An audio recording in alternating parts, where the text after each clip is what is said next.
Strong Dads wants to thank 4Speed on 50 for sponsoring today's show. If you like classic cars, great food, and a taste of Americana, you have to visit 4Speed on 50's Diner, located on Route 50 in Lawrenceburg, Indiana. Stop in today for a meal and an experience you won't soon forget at 4Speed on 50's Diner. Welcome to Strong Dads. This is Merle Hutchinson alongside Carl Andre. Carl, how are you doing today? I'm doing great. I'm actually really excited about this show, too. Yeah? I really am. I'm thinking about young men who are out there, starting their work career or maybe just have started in the last decade or so, how we might impact them. Yeah. I just really am excited about this. Well, when you brought it up, it's not a new subject to me, and I don't ever talk about individual cases that I work with in my office. But one of my frustrations actually is, it's a frustration because I actually feel bad for them, but I also feel bad for us, are the drifting, purposeless young men. Yeah. And I see these guys 25, 26, 27, and they're unkept. They're still living at home. But what's happened is I see the depression. Yeah. No. But that's why they're coming to see me. Right. Right. And broken relationships. And I'm like, dude, and Carl, across the board, and I've talked about this before, I can pretty much share with you that their dad experience, not that they don't have a dad, and they could even have a dad kind of connected, but a dad never drove things, never drove them. Hey, son, here's some things we need to do. Yeah. Yeah. And they don't have, fortunately for me, I'm not knocking my father, maybe they don't have somebody else that stepped into their life either. Yeah. Another man, which is there's a role that you may be able to supply to somebody, but another man who's kind of interceded in there and showed them the way or helped them along past a bump. Yeah. And what we're talking about, we're going to be talking about what it means to be a good worker, a good employee. And you think, well, how does that tie in? Well, if you don't have any sense of accomplishment and you're not really going anywhere in life, these things are what you're talking about set in. It's just this lost purposelessness and the best thing to do is to do nothing if you don't know what to do, right? Defeatist mentality kind of thing. Yeah. And I'll say something else. This is going to be contrary to what a lot of people are saying in the media today. People say that people just can't What else is new out of you? Yeah. But you can't get ahead. You can't do this, that, and the other. And the reality is, while the people who are saying that, there's others who are just running circles around it. Yeah. So you look at it and say, how is it that the Far Eastern Indian population in this country is per capita the most wealthiest? And people say, well, there's just not opportunity. People come to this country with no ability, some of them with no education, some with no money. Right. And they end up, so I'm a believer that what we're going to be talking about today is the doorway to freedom. In a lot of ways, and the things that you want in life, but so many people don't understand these things, and they've not been taught, or they've not seen a good example, or they have faulty thinking. Yeah. So if you're young, or reasonably young compared to us or me, this can change your life. Yeah.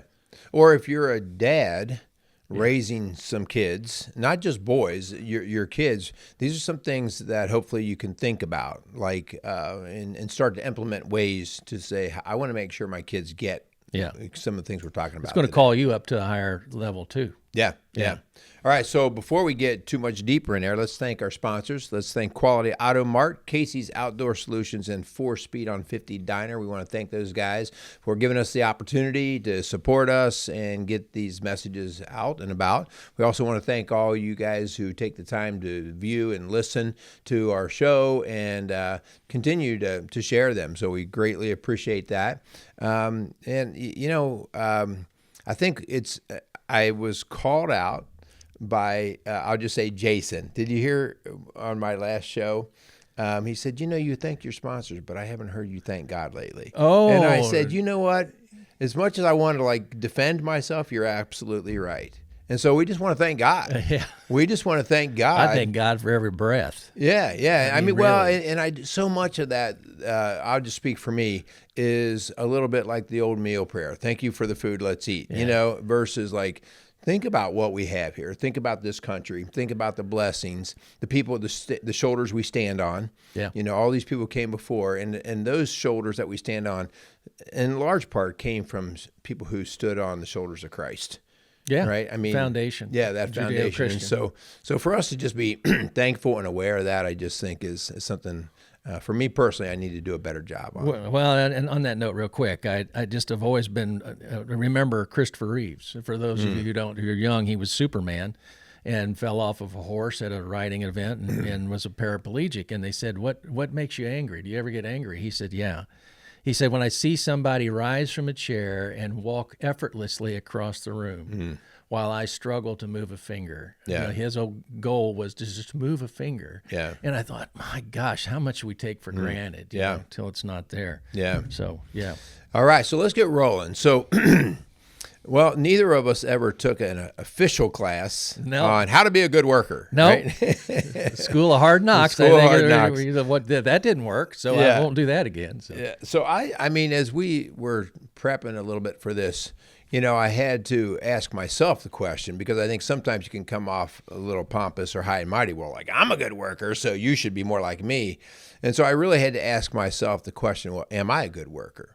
Am I a good worker before I start pointing fingers? And I have to be real honest, and I have to tell you, like, there are times I'm a really solid worker.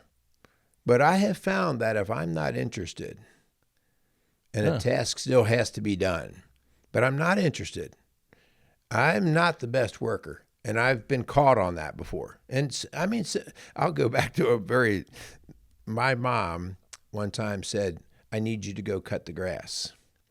And it's stuck in my mind. Here I am. I mean, I'm 6th, 7th grade, right? And many years later. And I wanted so bad. My buddies were getting ready to go play a ball game. And I wanted so bad to go play that ball game. But she's like, "You got to cut the grass first." So I went out with that lawnmower. And Carl, I had that lawn cut in probably 3 minutes, right? And most of it. I parked that lawnmower back in the shed, and I go, and all of a sudden I'm halfway down the street, and I hear, "Bro, you get back here right now!" And she's like, "What is this?" And she just and I'm reminded of that, how if my head's not there, you don't get my best worker. Yeah. And so I'm guilty. Yeah. Like, I can be there. And so which goes to say, like, the importance of work to you, right? Like, is this job that important to me? And if it's not, how the Colossians 3:23, I wanted to just mention this because it holds me accountable. Whatever you do, work at it with all your heart as working for the Lord, not human masters. And I'm guilty. That's not me.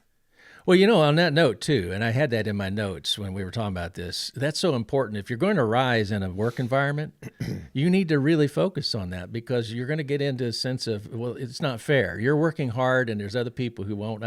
I think the Paro Principle, which is bantered about quite a bit, is pretty accurate. 80% of the work is done by 20% of the people.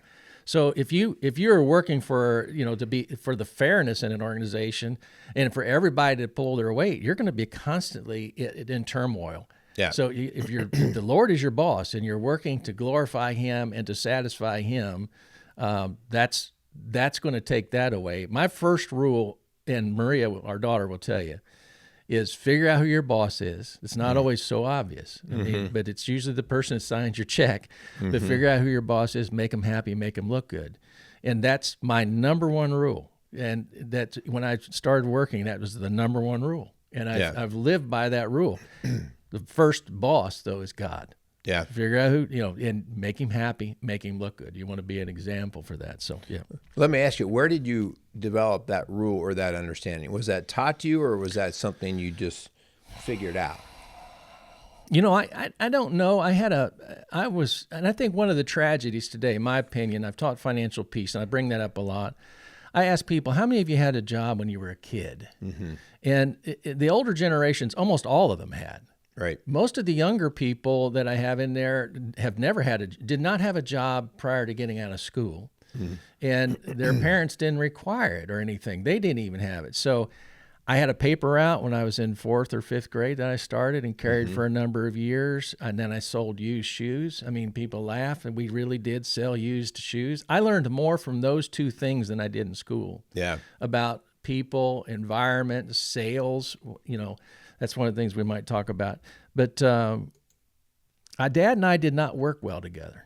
We were like oil and water. Yeah. So I didn't necessarily get it from him, but I did see that he was the guy that if there was overtime, he worked overtime and double shifts and things like that. Sometimes I thought he was hiding from issues in the family, but he grew up poor. You kind of mentioned that earlier in the conversation. So he had the wolves at the door for him most of his life.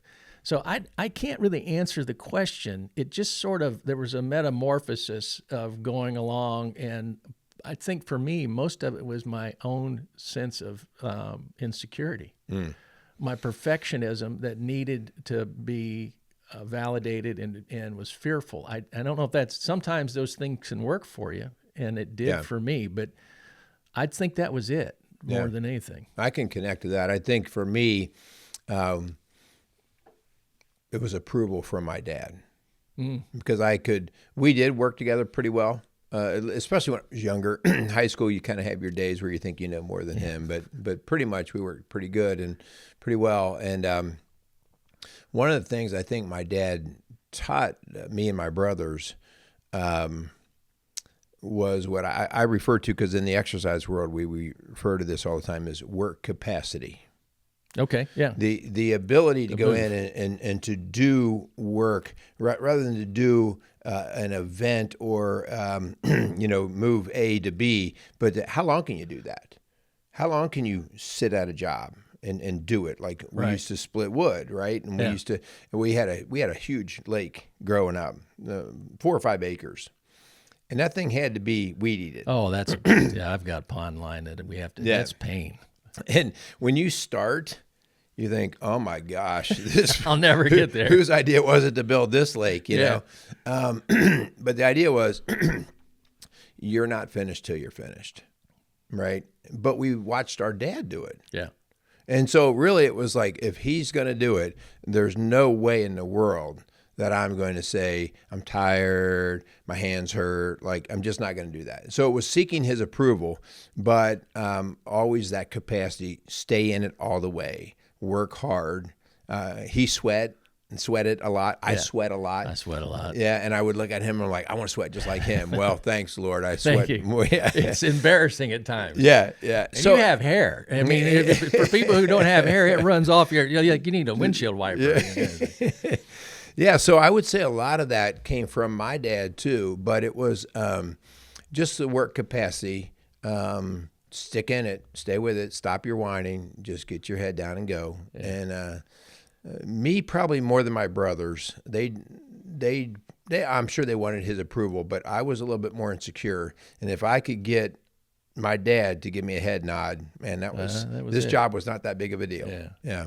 You know, real quick, there was one example I remember when I was young. Dad bought an old crosscut saw, and when he was a boy, they actually logged and with teams of horses and things, and he got that old crosscut saw, and you think, that antique thing. So we went out in the woods, and there was a great big tree down, and we got on each end of that, and man, I went like stink. You know, and in just about 5 minutes, I'm spit. You know, and he's, he talked about his father could go all day, and he said, you don't push, you pull on a double, on a two-handed, you pull. Yeah. So the other guy's pulling, and you got that pace. I learned right then, you can flame out real quick. Right. If you're going to get a job done, you got to pace yourself. Yeah. There's a certain amount of that, and that was a lesson that stayed with me. It's like, if you were an 8-hour day guy, if that was what you're going to be paid for, you're done. You better be good at knowing how to pull. Yeah. Well, and you got to be able to do it all day long. Anybody can do it for 5 minutes. If you spend all your energy, now you're going to spend the rest of the day with just lackluster development or results. That's not going to work. Yeah. So that was a real lesson. It's like, how about this? And I've only met your dad a handful of times, but he reminds me of a strong individual. My dad was tough. Yeah. Like tough. Yeah. And one of the things that reminds me of his toughness, I mentioned cutting wood and stuff like that. And whether we worked on cars, we did all kinds of things. But I swear he'd cut his finger, right, on whatever, something. He'd cut his finger. Yeah. And me and my brothers, we'd just see blood and he would not, as long as it would take him to get that handkerchief out of that rear pocket, knot it and tie it, and like we wouldn't even make a comment about it. Yeah. And that blood be dripping off of it.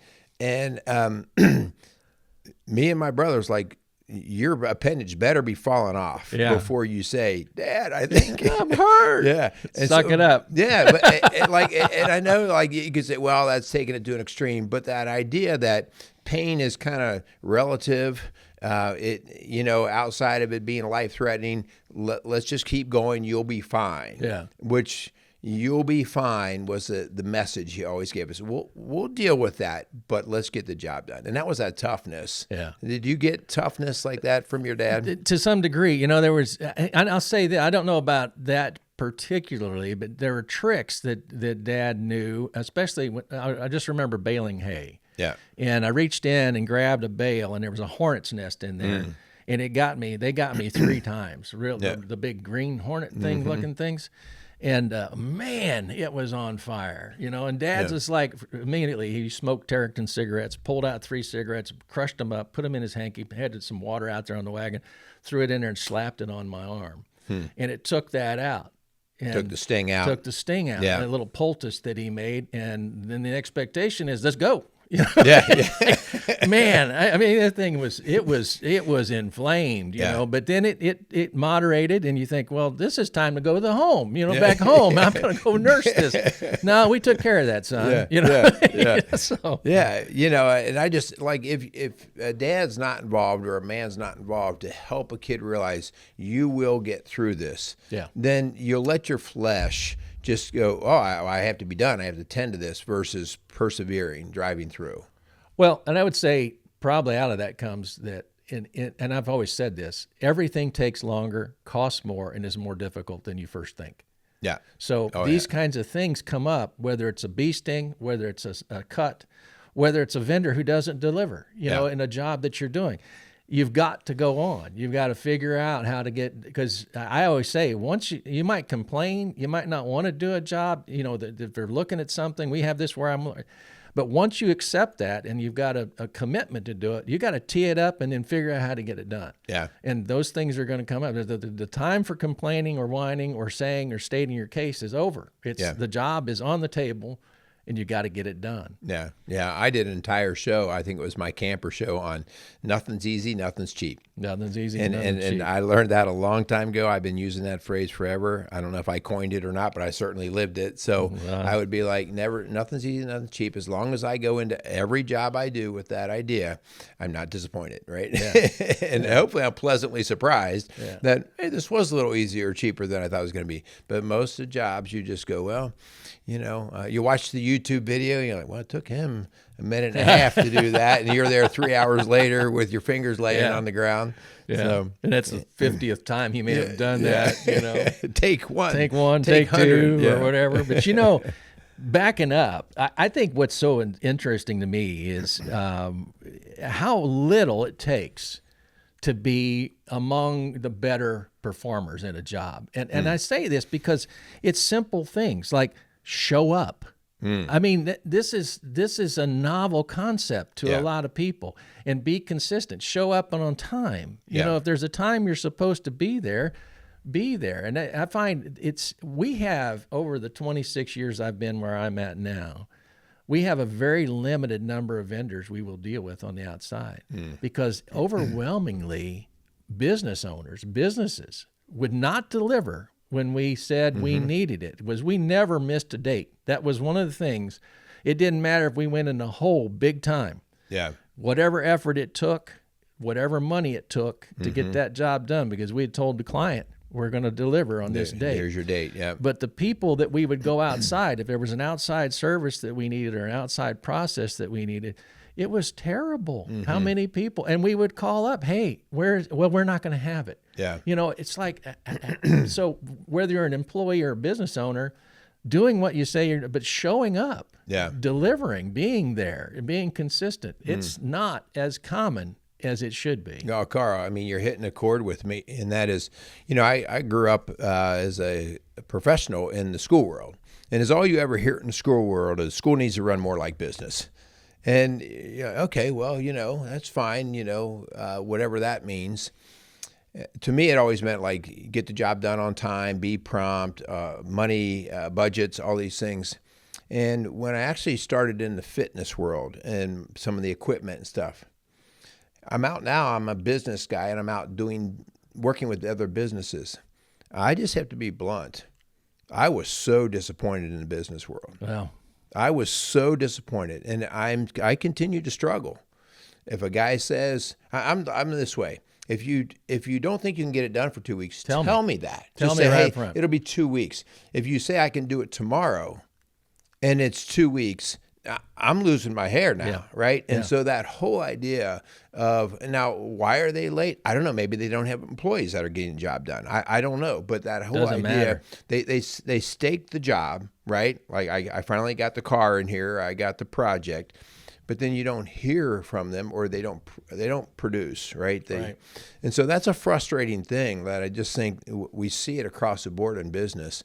Listen, I don't want a miracle. Just be honest with me. Yeah. Just give me what you say you can give me. Which I didn't even put that down here. One of the great lessons I learned was from a man named Greg Hitt. He just passed last year. He was a 30-year in the military, and they have what they call ring recruiters. He was the top 3% recruiter in the world.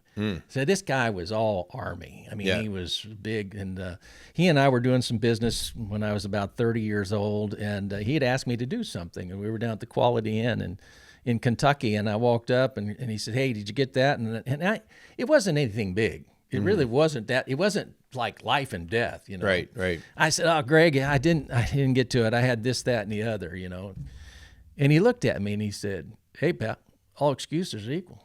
I don't care if your mom died or you just sat on the couch. The result's the same." And I thought in my life, how many times, and I've still done it. I won't say I've been innocent of it completely, even to this day, but I was aware. It's like there's so many times we think that this excuse. We said we're going to do it, but this excuse kind of, supersedes that or lets us off the hook, and it's just an excuse. I mean, that really, the end result is, and it really taught me. I mean, it hit me right upside the head. You've used that phrase numerous times all with excuses. me, and now I've used it too, like, because I hear excuses, and I think, just to be fair, I found myself throwing excuses, right? What things that they're dismissive in my mind, like. I said to Linda that I would go get something done, and here it's 2 months later, and I haven't done it yet. Well, I had my knee replaced. That's why I did today. Yeah, right. Yeah. I had ingrown hair. Yeah. It was an epiphany. It really was how I had excused myself too many times in my life. So yeah. So I know you have some things that you want to go through, but let's banter a little bit. Like, what are some things that you see that are getting in the way? Let's just talk about the worker, right? The worker, not just the business or whatever, but the worker that are getting in the way of these guys actually getting to what they're capable of, to really producing. Right. And so, there's something that came to my mind with this when I was creating this, and that is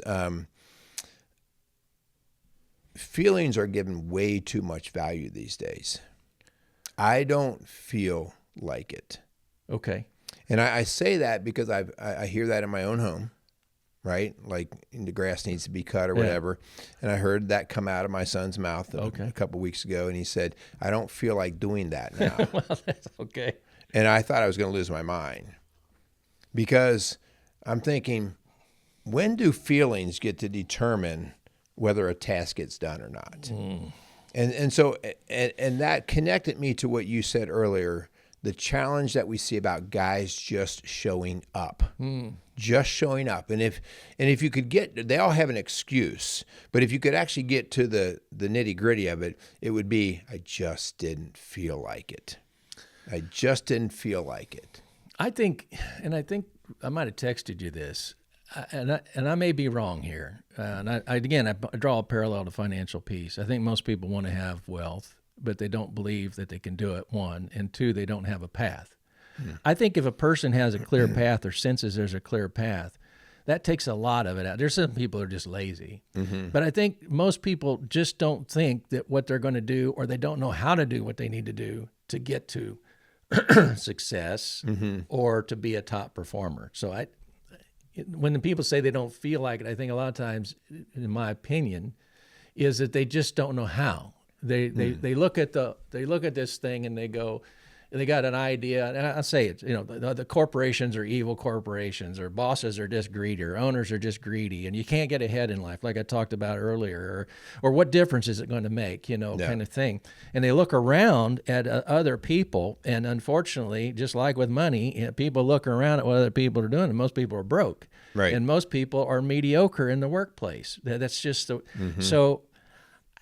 When somebody says they don't feel like it, I think that they lack the motivation because they don't have faith, and they don't believe that it's going to make a difference. That's my opinion. Faith, or maybe can I attach onto that, or a vision of a pathway to get there. Yeah, that's the same thing. I think if you know that you can walk from here to the corner of that room, right, and you know that it just takes so many steps, then that's a doable thing. But if you don't know where the corner of the room is, or even how to walk, that's a different, that throws it in. I don't know if I even want to try to figure this out. I don't feel like I lose the motivation. I just don't. I think if you, and that's a lot of what, at least for me, what I learned, it took a lot of faith. It just took a belief that this was going to make a difference. And you talked about earlier when you don't feel like it.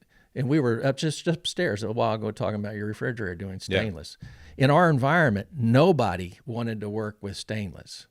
So when GE came a knocking, when we needed to do these stoves for them, I always look for those areas, and this is not easy. I'm not going to say it was tough, but I always wanted to create an ability in me to be a go-to person.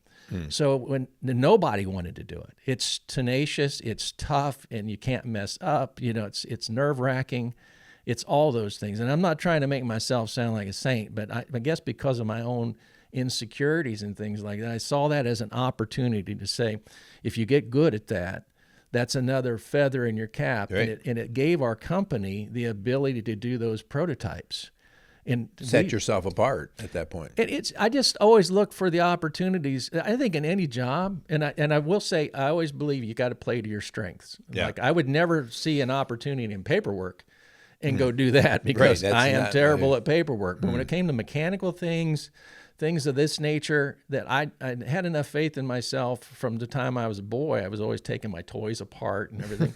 So I look for opportunities like that, especially where most people run away. I tried to run in. Yeah. And it's nerve-wracking. It will cause you to lose sleep because if anybody could do it, anybody would do it. That's right. Right. I don't know if that's how a lot of what I did as far as how I was able to rise in different occasions probably happened, was looking for those opportunities. So feelings get in the way because you're feeling your gut feeling in that respect. Man, this is hard. I don't really need this. Nobody else is doing it. But that's one of the tricks for me. I don't know if that works for anybody else. Yeah, the idea that you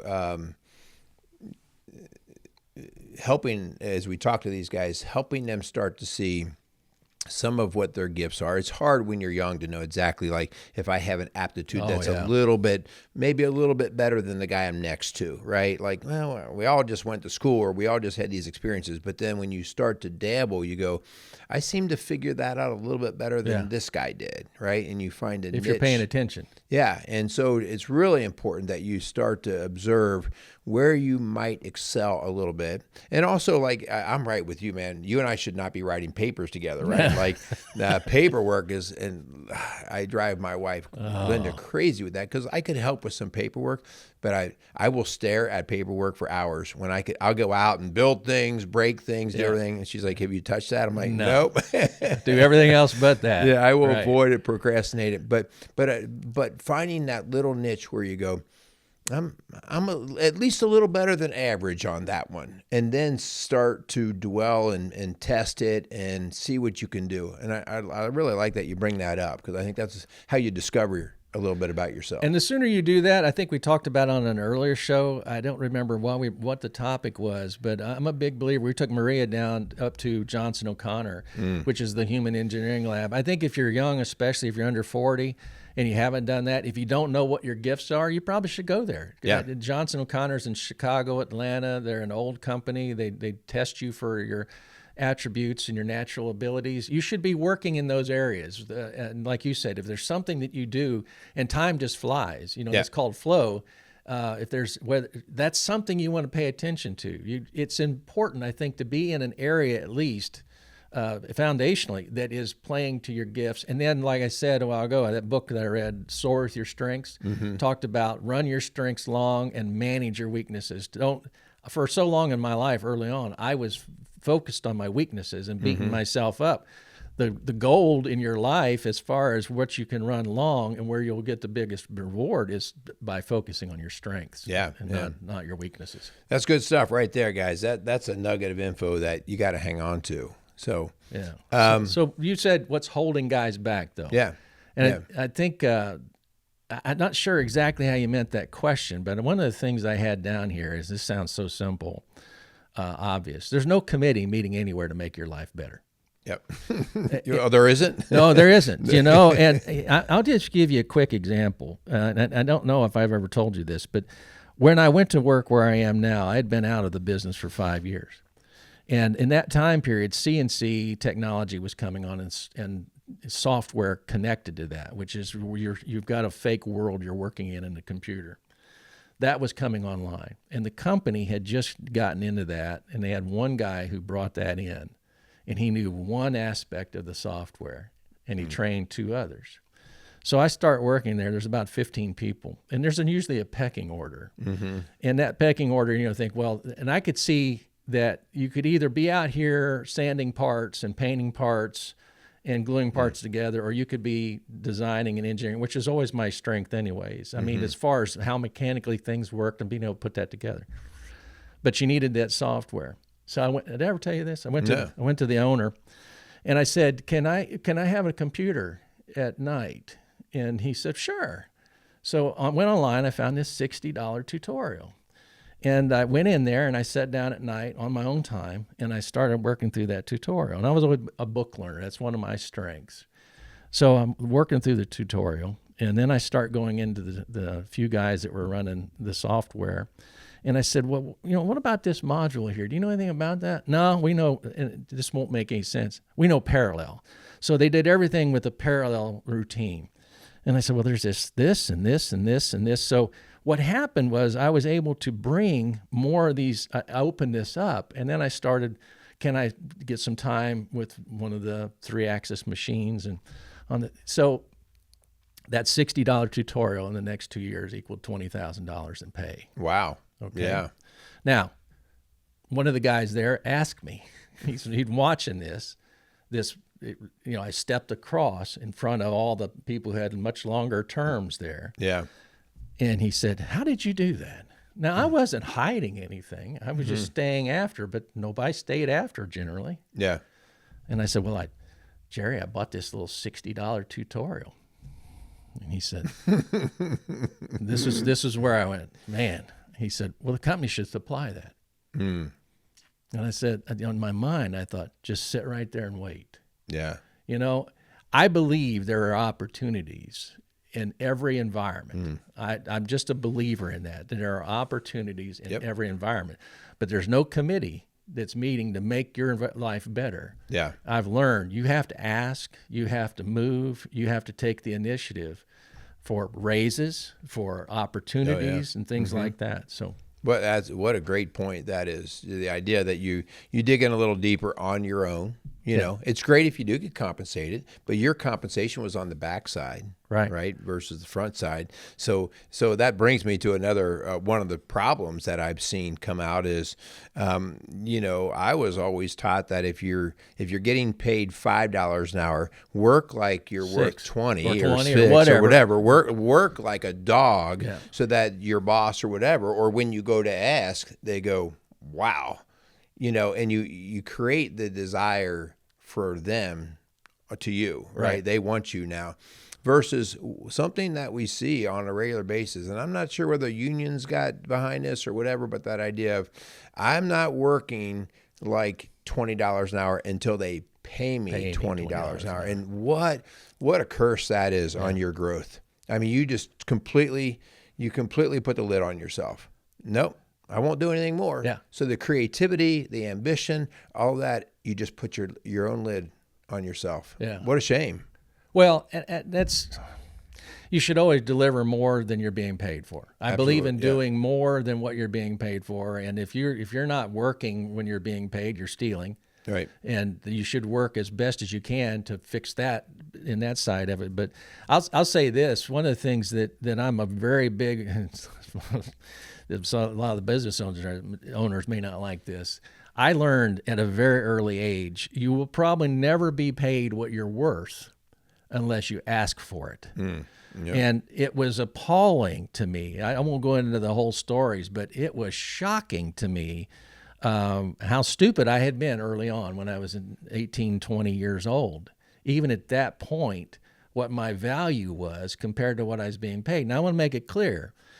Corporations in general, I don't believe anybody's evil.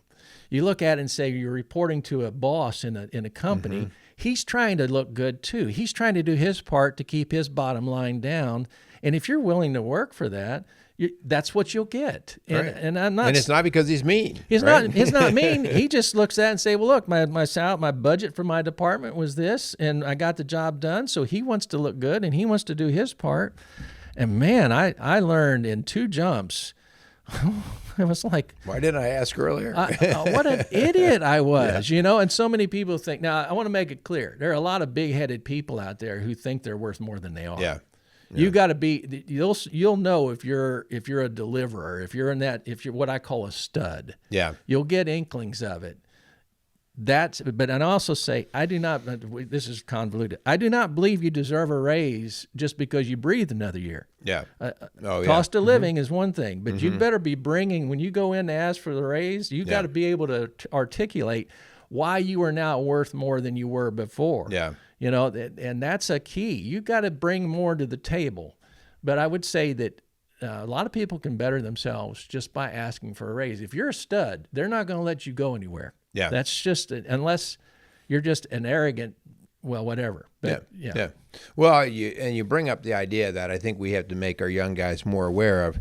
Show me the fruit that you're producing. Right. You know, we have to produce fruit. So if I'm going to go in there, you got to produce the fruit first, and you've got to be able to show the fruit that is being produced.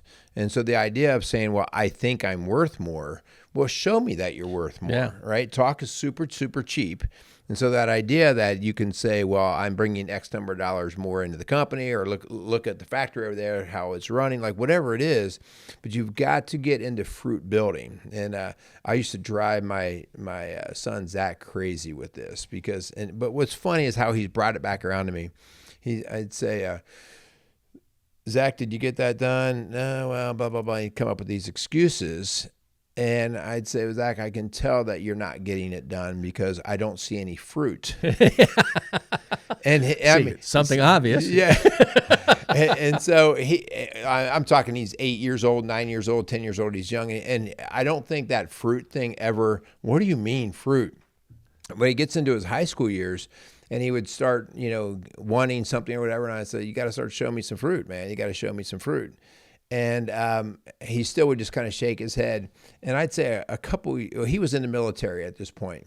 And he came back and he's like, Dad, I can't tell you how often now I say to myself, am I producing the fruit? Am I producing the fruit so that I can say, the harvest is good now. We've done something. So Yeah. I think we have to get guys to realize it's not about production and numbers always, but if you can't produce a fruit, then how can you have any confidence that you can add to your life or anybody else's life? Right. Yeah.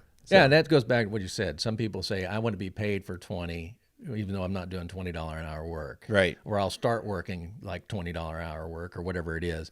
When, that's not your destiny, if you will, and I think God lays it on your heart. I hope God lays it on your heart, is to be a stud. You should deliver. You should work as unto the Lord, and that means being a producer, producing fruit, and being a person. I think it's important to become a person that's the go-to person.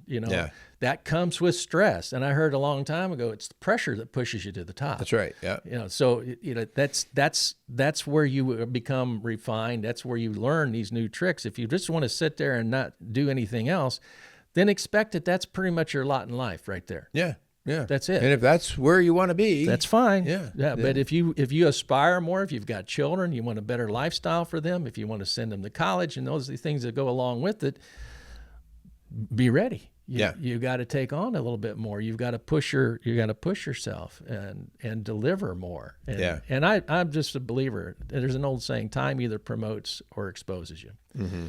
So that's pretty much how it works. I embarrassed my son once. We just once? This one time. We had just finished a swim meet, and we went to I don't know, some fast food chain. Okay, I don't even know which one it was. And now they only usually have like one person out there because they have all these kiosks and stuff. But they have this one guy there. And I'm not real big on the kiosk. I just go right to the person, right? Because I can get some good interaction. Right. And here I am sitting there, and I'm thinking about what I want. And so then I walk up, and he's not even looking at me. He's not, and he's got 2 AirPods in. Oh. Okay. He's got 2. And so I'm like, well, maybe he's mic'd up to somebody. Like maybe he's running the fast or the drive-through or something, And he's not really even looking at me. And I'm like, hey, can I give you my order? And he just kind of hanging out. And I'm like, hey, like, can I give you my order? And you're like, yeah. and so finally he comes over and he takes one out. All right. And so I start giving my order. And then he's like half engaged with me. And I said, does your boss know that you wear those? Yeah, he doesn't care. And I said, well, you need to take him out because you're not doing your job. Well, my son's over here just embarrassed as all can be. He wants to crawl in a hole. And so anyway, we finally get our food. Fast food, they've put a whole new definition on fast food these days. But we get in the car and he says, why did you embarrass him like that? You embarrassed me too. I said, Nick, I don't know whether it's right or not, but that needs to be called out. Yeah. That needs to be called out. I don't know whether his boss agrees with that, but he's stealing from the company. He's stealing from the company. His customers are his ultimate boss, right, that he's serving. And it just blew my son away that I would call that person out. And I don't know what you think about that, but it's just like, why wouldn't a boss not call that out? So many of these fast food joints are they hold on to anybody they can get because it's hard to find people to work. And that's a shame. But one thing on that note, I would say I'm a big advocate, and Linda will tell you, my wife, whenever I get great service, I go way out of my way. I believe that people who are doing great work, I want to do my part to help them advance their lot in life. So I always seek out the management whenever I get great service. Good idea. Yeah. And I just think that's part of what happens when people, like when I talk in financial peace, when you make a decision that you're going to change your life, forces move to help you with that, what seems insurmountable. I think when somebody's doing a great job, I want to be a part of that force that helps move them into a better lot in life by making sure that they're noticed and that the people are bringing it to their attention. Yeah. So. And I like to use the tip for that. I love over tipping when you just get fantastic, great service, a personality, somebody who's really engaged and they feel like they care. You feel like they care about you. But on the other hand, like if you just are not serving, I have no problem with minimizing that tip. No tip. Yeah, if at all. And, it's like, because that's what that was about, the tip. above and beyond. Exceptional service. Yeah, yeah. Right. So, And we tip, but the problem with the tip is it goes in the pocket. We will tip, and then I will seek out the manager. And I'll tell you, I just did this at Cracker Barrel not too long ago. And the managers are almost always, they don't want to come out, Right. And at first I'll say, can I speak to the manager? And when I say this, and it's good. And I always say it's good because they'll come out a lot faster if you say, and it's good, because all they hear are the complaints. Oh, Lord, yeah. So you can be happy 99% of the time, but the one time, then you're in there, talking in the air, which brings me to one of the other things here is don't complain. In the workforce. We talked about this earlier. Don't complain in general. I mean, if it's a job that you've taken on, all the complaining in the world is not going to make it go away. Right. But the other thing is don't complain and don't come to me. I used to have people that work for me when I was working at Cincinnati Microwave, and I had a rule. Don't come complaining about something unless you have a solution. And you and I talked about this earlier. Yeah. If there's a better way to do it, I'd be doing it. That's how I always look at it. But don't be a complainer and don't be a whiner and don't be in there being petty with your boss, about all the coworkers doing this and that and the other. Remember the rule, make them happy, make them look good. The part of making them happy is not being in their office because somebody else is doing something petty. Yeah. And if you're not a good worker that way, you're going to have problems. Yeah. Well, that's that high maintenance worker that they think they're doing something well for the company by bringing those complaints. Like, well, I'm doing this because we want it to be better. Look how smart I am. Yeah. Well, if you're that smart, what's the solution? Yeah. That problem, we've all recognized that problem for many years. That's why it's still a problem, and that idea of offering solutions.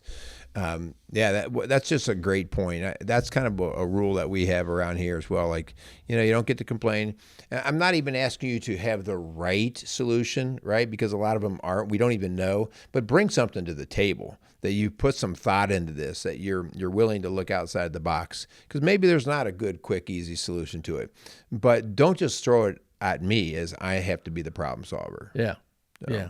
All right, man, Carl, we have gone through a lot of different things. And one of the things that I try to be very conscious of is on let's just say a 30-minute show, you get 10 minutes to complain and you got 20 minutes to solve problems and get to something that makes me better, right? Give the headache and then a solution. Right? Yeah. And so we because this is a big topic, we probably spent a little bit more. We've done a little bit of both complaining and offering some solutions, but we're going to wrap this as part one. Okay. And then let's come back on. And let's give, how can we absolutely help our guys to improve their lot in life, to really give themselves that opportory? Yeah, and we've given you some great nuggets, but this is, I think I said at the beginning of the show, I'm really excited about this. And there's so much more that I feel confident in sharing. Yeah. At least it's worked for me. I'm not saying they work for everybody, but how you can truly improve your lot in life. I think that most of the people want to know, like I said, either how to do that. I think we can show them, especially you young guys. This is a big statement. If you take what we've said here so far and implement this, ingrain it into your philosophy, your personality, and then especially what we're going to talk about this next show, it'll change your life. Yeah. It'll change your whole trajectory, what the legacy is. And this is a big statement for your kids, with your family, and ultimately your destiny. I'm convinced of that. All right. So if you feel like you just got teased into watching part two, you did. So you got to tune in part two. In the meantime, let's close this out. We want to thank our sponsors. We want to thank 4Speed on 50 Diner, Casey's Outdoor Solutions, and Quality Auto Mart. We want to thank those guys. We also continue to want to thank you guys in any way. And, just in general, like if you are kind of feeling yourself stumbling around and looking for some direction, feel free to reach out to Rock Solid Families. You can check out our website at rocksolidfamilies.org or give our office a call at 812-576-7625.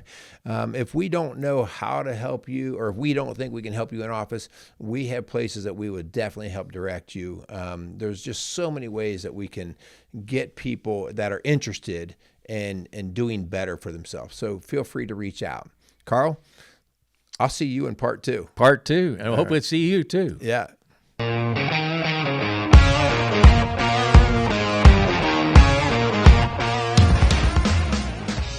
Strong Dads wants to thank Quality Auto Mart and Service for being a proud sponsor of the Strong Dads podcast. Started in 1985 and going strong for all these years. Recently, Quality Auto Mart has transitioned from owners of Mark and Nancy Repke to longtime employee Fred and Lorraine Venus. For all your automotive needs and golf cart needs, check out Quality Auto Mart, located across from Indian Lakes on Highway 46 outside of Batesville, Indiana.